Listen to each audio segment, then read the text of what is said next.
Joined here by LJ Lovelace. And LJ, we appreciate you joining us today. Thank you for having me. How's it going? We're just talking about how nice it is for you guys to get back out there. I saw you guys practicing the last few weeks. How nice is it just to be back out there doing spring ball? Man, it's great, being off for a whole year and then coming back slowly.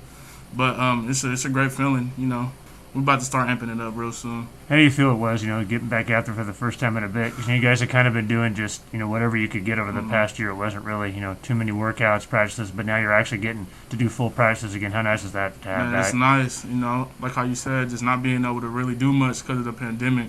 I know everybody excited to be back. How big was your focus? What did you do? Kind of walk us through. Here we are last year. You guys just coming off the championship. But kind of go back to first. You hit the pandemic. You're doing remote learning. You're doing remote training. How was it just to keep that going and staying focused? Man, it was tough. It was tough the first couple of weeks. Luckily, I have a nice group of teammates, who stayed here in Monmouth and did a couple in-home workouts. I also went back home and I trained, which helped me out a lot when we couldn't work here out with Coach Metz. How was it too? We touched on a little bit with that historic season. Just going back to that year, how cool is it to set history for this program? Yeah, it was great, man. Some of us relive that every other day almost. Now, especially now, we're getting back in the groove of spring ball. But I remember it like it was yesterday. Just having the block field goal. Man, it was nice.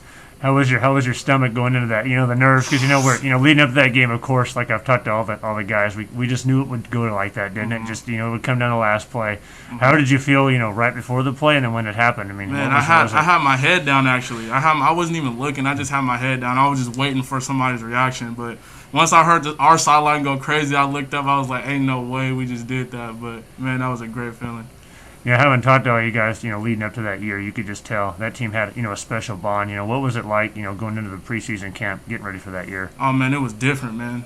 Offense versus defense. Every day I practiced was ruthless. That's the only word I can describe it as.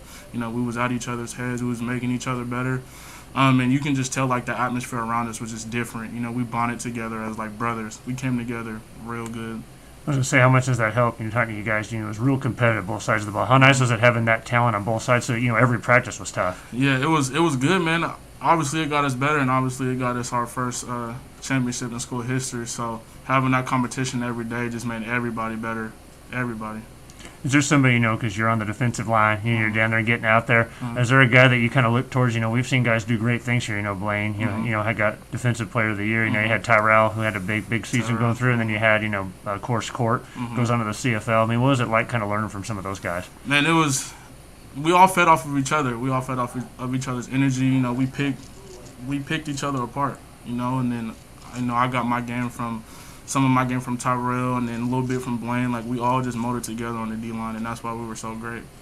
What gets you going most on the D-line? Of course, a sack, like we said, strip sack's always great, but, I'm sure there's times when you get a big stop on a running back on a play. What kind of gets you going on the defensive line? I love the third and longs, man. I love getting after the quarterback. That's what gets me going. I'm a speed rusher, so third and long, I'm in there, and my whole mentality is I'm about to go. I'm coming to get you. Has it always kind of been that spot for you on football? Was it always, being the defensive lineman, being a speed rusher? I slowly transitioned, my junior year of high school. I was playing linebacker for a little bit, but mainly I was playing walk-up linebacker, so I was doing the same thing. But, yeah, my junior year of high school is when I was just yeah, that's my spot. Yeah, so nothing's like it, right? Because like you said, third and long, it's got to be great knowing that, you're just ready to go full speed at the quarterback. No remorse. And so, you think about the sport of football, like you talked about, kind of being a linebacker, then transitioning. What kind of got you into the sport? What do you enjoy the most about it? Man, I came out a football player ever since I could remember. I started football, I believe, in third grade. I was playing up with the fourth graders. It's just in my blood, my family. Everybody in my family loves football.